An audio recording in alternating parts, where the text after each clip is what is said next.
Good morning. It's Monday, March 17th, St. Patty's Day. I'm Philip Streible, Chief Market Strategist at Blue Line Futures. So let's get into it here. Let's look at some Friday's performance leaders here. We do have Bitcoin, Ether, and the NASDAQ. They were all up 2 to 5%. You had the volatility index collapsing down 7% on Friday. What's that tell you? Risk on environment here. And we'll see if U.S. equities, they can continue to hold on to their gains here from Friday and perhaps form a bottom on these charts. Now looking at some system buys here, a couple of the markets that stand out here, and I run about 15 different trading systems here, all technical and based, all volatility adjusted. Gold, soy meal, and cotton were all a few of the markets that triggered on the radar. The agricultural markets are really starting to turn back up a bit here. We do have wheat futures up 12 cents overnight, corn up about 4.25.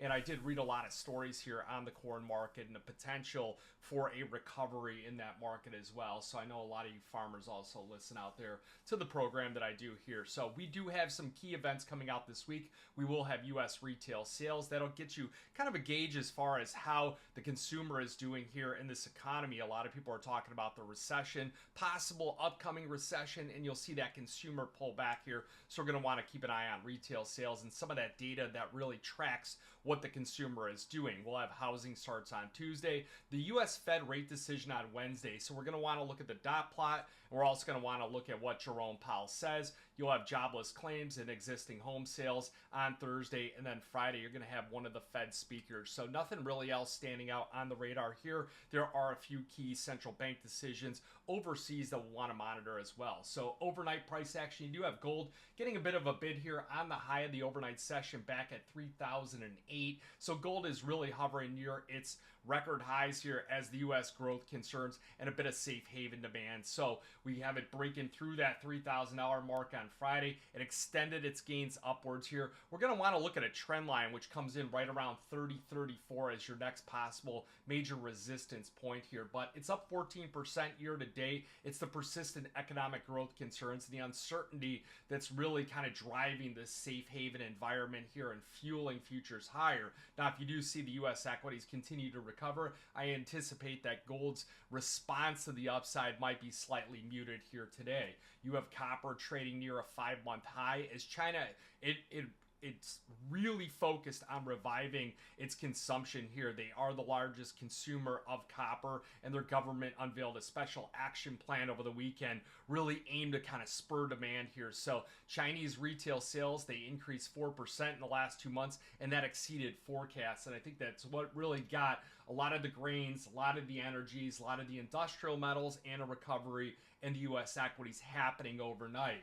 So looking at the overnight price action on gold, again, 3,008 being the high just a second ago as of this recording. Up $6 here. The low is 3,001. The high is 3,008. Now we're going to want to start looking at June gold, things like that. Start looking a little bit farther out on the contract here as we come into this big expiration here in the March contract, in the April contract, and we'll want to roll over to those forward markets out there. Looking at your key pivot point here, it's about 3,002 to 3,004 on the gold market, and we're trading above that right now. Your first resistance point is going to be about $3,016. Above that's going to be $3,030 and then $3,045. So basically every $15 increment on the upside, and similarly on the downside here with 29.87 as your first level support, followed by 29.73. You get into the silver market. Silver down 10 cents right now at 34.33.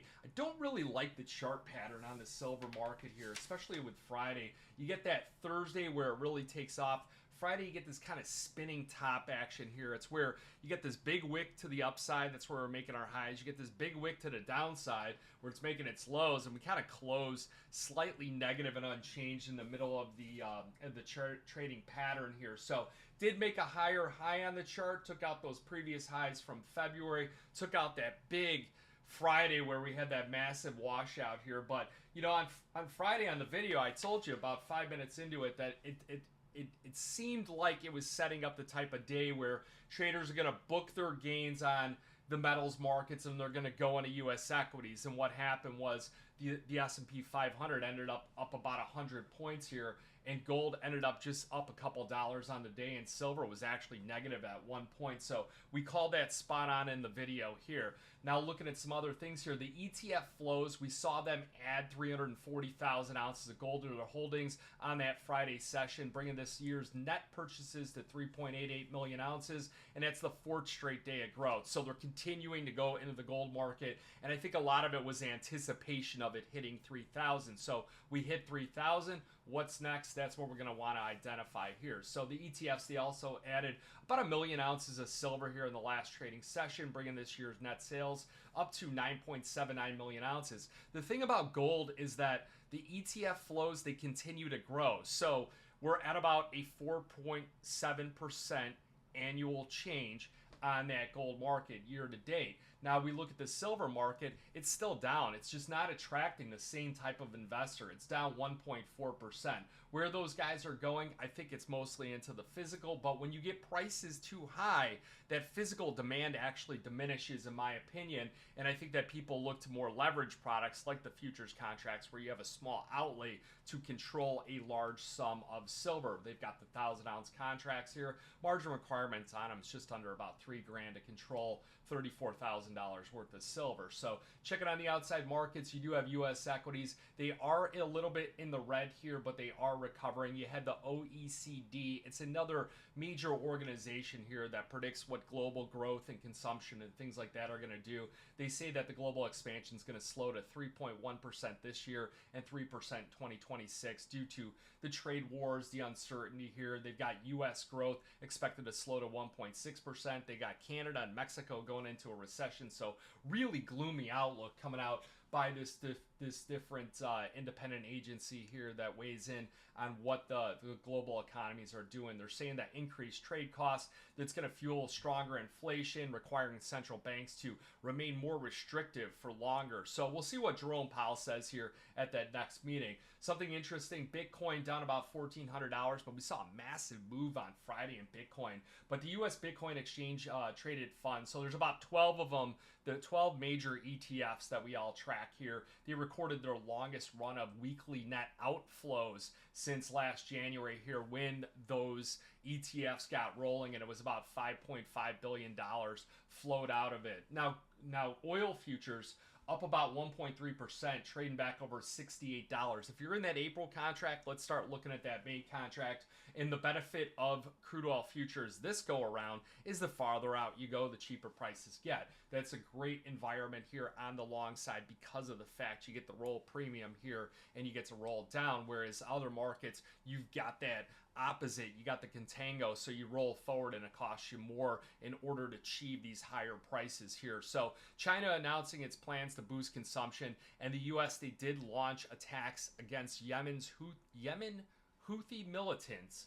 So that's starting to heat up again here in the Middle East. And then finally, it is your first positive week in 7. So you guys got any questions, give me a call. And also remember, go to bluelinefutures.com, register for a free 2-week trial of the Metals Edge here. And we put out a lot of great research on the energy markets, the S&P 500, the grain markets, live cattle. So you name it, we got it here as far as research. Remember that futures and option trading, it does involve risk of loss. May not be suitable to all investors. Good luck.